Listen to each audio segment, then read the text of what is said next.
Jai Hind friend, coming to the last topic of this chapter. So last topic of this chapter is knowing Gandhi. Gandhi को समझना. There are many different kinds of sources from which we can reconstruct the political career of Gandhi ji and the history of the nationalist movement. हमारे पास बहुत सारे स्रोत उपलब्ध हैं जिनके जरिए हम गांधी जी के राजनीतिक सफर तथा राष्ट्रीय आंदोलन के इतिहास को सूत्रबद्ध कर सकते हैं. First is public voices and private scripts, सार्वजनिक स्वर और निजी लेखन. One important source is writings and speeches of Mahatma Gandhi as his contemporaries, including both his associates and his political adversaries. तो इस दिशा में महात्मा गांधी और उनके सहयोगियों व प्रतिद्वंदियों दोनों के तरफ से समकालीनों के लेखन और भाषण एक महत्वपूर्ण स्रोत है. Within these writings, we need to distinguish between those that were meant for the public and those that were not. तो इन लेखनों में से हमें इस बात का ख्याल रखना चाहिए कि किस चीज़ को जनता के लिए लिखा गया था और किस चीज़ को अन्य उद्देश्य के लिए लिखा गया था. Speeches for instance allow us to hear the public voice of an individual while private letters give us glimpse of his or her private thoughts. उदाहरण के लिए भाषणों से हमें किसी व्यक्ति के सार्वजनिक विचारों को सुनने का मौका मिलता है, जबकि उसके व्यक्तिगत पत्र जो है वो हमें उनके निजी विचारों की झलक देते हैं. In letters, we see people expressing their anger and pain, their dismay and anxiety, their hopes and frustration, in which they may not express themselves in public statements. तो इन पत्रों से हमें लिखने वाले को अपना गुस्सा और पीड़ा, असंतोष और बेचैनी, अपनी आशाएं और हताशाएं व्यक्त करते हुए देख सकते हैं. इसमें बहुत सारी बातों को अपने सार्वजनिक वक्तव्यों में व्यक्त नहीं कर सकता है. But we must remember that this private public distinction often breaks down. Many letters are written to individuals and are therefore personal, but they are also meant for public. लेकिन हमें यह याद रखना चाहिए कि कई बार निजी सार्वजनिक का यह फर्क टूट जाता है. बहुत सारे पत्र व्यक्तियों को लिखे जाते हैं, इसलिए वो व्यक्तिगत पत्र होते हैं, लेकिन कुछ हद तक वो जनता के लिए भी होते हैं. The language of letters is often shaped by the awareness that they may one day be published. उन पत्रों की भाषा इस एहसास से तय होती है कि संभव है कि एक दिन उन्हें प्रकाशित कर दिया जाएगा.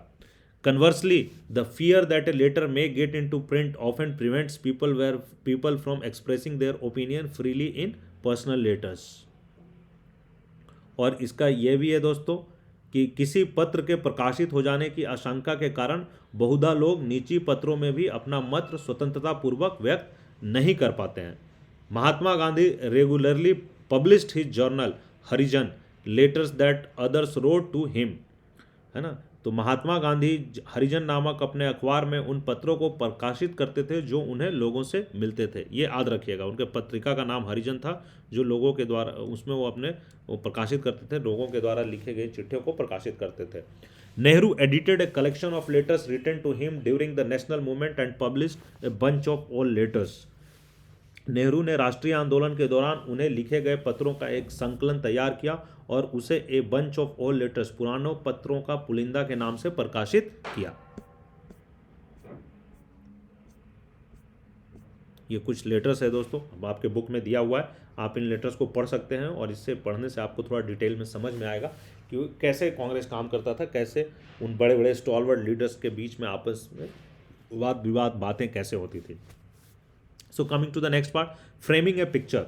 Autobiographies similarly give us an account of the past that is often rich in human detail. तो आत्मकथाएं भी हमें उस अतीत की ओर ब्यौरा देती है जो मानवीय विवरणों के हिसाब से काफ़ी समृद्ध होता है. But here again we have to be careful on the way we read and interpret autobiographies. परंतु यहाँ भी हमें इस बात का ध्यान रखना चाहिए कि हम आत्मकथाओं को किस तरह पढ़ते हैं और उनकी कैसी व्याख्या करते हैं. We need to remember that they are retrospective accounts written very often from memory. So हमें यह याद रखना चाहिए कि ये आत्मकथाएं प्रायः स्मृति के आधार पर लिखी गई होती है ना. They tell us what the author could recollect, what he or she saw as important, or was keen on recounting or how a person wanted his or her life to be viewed by others. उनसे हमें पता चलता है कि लिखने वाले को क्या याद रहा, उसे कौन सी चीज़ें महत्वपूर्ण दिखाई दी, या वो क्या याद रखना चाहता था, या वो औरों की नज़र में अपनी ज़िंदगी को किस तरह दर्शाना चाहता है. Writing an autobiography is a way of framing a picture of yourself. आत्मकथा लिखना अपने तस्वीर गढ़ने का एक तरीका है. So in the reading this accounts we have to try and see what the author does not tell us. We need to understand the reasons for that silence, those wilful और unwitting acts of forgetting. So फलस्वरूप इन विवरणों को पढ़ते हुए हमें यह देखने का प्रयास करना चाहिए कि जो लेखक हमें नहीं दिखाना चाहता है, हमें उन चुप्पियों का कारण समझना चाहिए. इच्छित या अनिच्छित विस्मृति के उन कृत्यों को भी समझना चाहिए. Now next, through police eyes, police की नज़र से. So another vital source is government records for the colonial rulers kept close tabs on those they regarded as critical of the government. सो औपनिवेशिक शासक ऐसे तत्वों पर हमेशा कड़ी नज़र रखते थे जिन्हें वह अपने विरुद्ध मानते थे. The letters and reports written by policemen and other officials were secret at that time but now can be accessed in archives. इस लिहाज से उन्हें सरकारी रिकॉर्ड से भी हमारे अध्ययन के लिए एक महत्वपूर्ण स्रोत है. उस समय पुलिस कर्मियों तथा अन्य अधिकारियों द्वारा लिखे गए पत्र तथा रिपोर्टें गोपनीय होती थी, लेकिन अब ये दस्तावेज अभिलेखागारों में उपलब्ध है जिन्हें कोई भी देख सकता है. तो इनसे हमें पता चलता है गांधी जी के बारे में. Let us look at one such source, the fortnightly reports that were prepared by the Home Department from the early 20th century. आइए एक ऐसे स्रोत को देखें. 20वीं सदी की शुरुआती सालों में गृह विभाग द्वारा तैयार की जाने वाली पाक्षिक रिपोर्ट, पाक्षिक हर 15 दिन हर पखवाड़े में तैयार की जाने वाली रिपोर्ट इस दिशा में काफ़ी महत्वपूर्ण रही है. These reports were based on the police information from the localities but often expressed what the higher officials saw or wanted to believe. ये रिपोर्ट स्थानीय इलाकों में पुलिस की मार्फत मिलने वाली सूचनाओं पर आधारित होती थी, लेकिन उनमें यह भी दिख जाता था कि आला अधिकारी, जो टॉप के अधिकारी थे, वो क्या देखना चाहते थे. While noticing the possibility of sedition and rebellion, they liked to assure themselves that these fears were unwarranted. राजद्रोह और विद्रोह की संभावना मानते हुए भी वो खुद को इस बात का आश्वासन देना चाहते थे कि इन आशंकाओं का कोई आधार नहीं है. If you see the fortnightly reports for the period of the Salt March, you will notice that the Home Department was unwilling to accept that Mahatma Gandhi's action had evoked any enthusiastic response from the masses. यदि आप नमक सत्याग्रह के समय की जो पाक्षिक या पखवाड़े की रिपोर्ट देखेंगे तो पाएंगे कि गृह विभाग यह मानने को तैयार नहीं था कि महात्मा गांधी की कार्रवाइयों के प्रति कोई व्यापक जन समर्थन पैदा हो रहा था. तो ऐसा उनका रिपोर्ट नहीं सुनना चाहता था, नहीं मानना चाहता है टॉप बॉसेस का.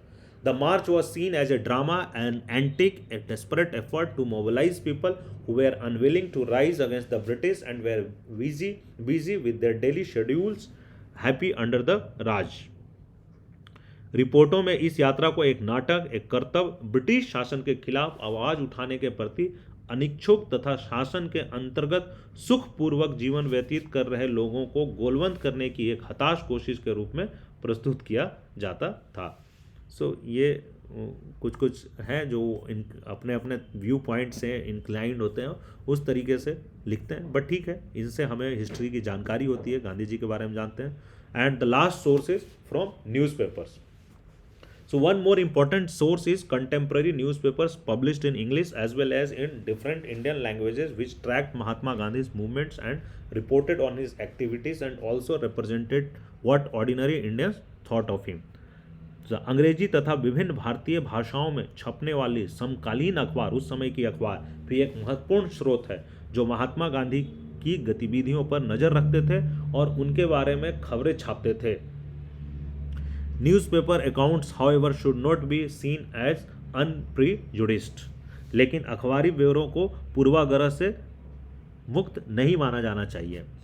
They were published by the people who had their own political opinions and world views. तो ये अखबारें प्रकाशित करने वाले ऐसे लोग थे जिनकी अपनी राजनीतिक सोच और विश्व दृष्टि कोण थी. So these ideas shaped what was published and the way events were reported. The accounts that were published in a London newspaper would be different from the report in an Indian nationalist paper. तो उनके विचारों से ये तय होता था कि क्या प्रकाशित किया जाएगा और घटनाओं की रिपोर्टिंग किस तरीके से की जाएगी। इसलिए लंदन से निकलने वाले अखबार के विवरण भारतीय राष्ट्रीयवादी अखबार में छपने वाली रिपोर्टों से मैच नहीं होते थे, रिपोर्ट जैसे नहीं हो सकते थे। तो ये सब कुछ सोर्सेस है दोस्तों, जिनके द्वारा उनके राष्ट्रपिता बापू के द्वारा महात्मा गांधी जी के बारे में हमें पता चलता है। So now coming to the last part of the chapter, we need to look at this reports but should be careful while interpreting them. हम इन रिपोर्टों को देखें, हमें इन रिपोर्टों को देखना तो चाहिए, लेकिन उनके आधार पर नतीजे निकालते हुए खास एहतियात भी बरतनी चाहिए। Every statement made in this can not be accepted literally as representing what was happening on ground. इन अखबारों के हर वक्तव्य को यथार्थ घटनाक्रम का शब्दाशः सच का ब्यौरा नहीं माना जा सकता है कि ये सब कुछ सही है एकदम हूबहू। They often reflect the fears and anxieties of the officials who were unable to control a movement and were anxious about its spread. अक्सर उनमें ऐसे अफसरों की आशंकाओं और बेचैनियों की झलक भी मिलती है जो किसी आंदोलन को नियंत्रित नहीं कर पा रहे थे और उसके प्रसार के बारे में बेचैन थे। They did not know whether to arrest Mahatma Gandhi और what an arrest would mean. उन्हें समझ नहीं आता था कि महात्मा गांधी को गिरफ्तार करना चाहिए या नहीं, अथवा गिरफ्तारी का क्या परिणाम होगा। The more the colonial state kept A watch on the public and it's activities, the more it worried about the basis of its rule. तो औपनिवेशिक सरकार जनता और उसकी गतिविधियों पर जितनी नज़र रखती थी, अपने शासन के आधार के बारे में उसकी चिंता उतनी ही बढ़ती जाती थी। तो ये चैप्टर भी समाप्त हो गया दोस्तों, और मैं इस चैप्टर को यहाँ ख़त्म करता हूँ। जय हिंद, जय भारत। आई होप आप सबको ये समझ आया हो।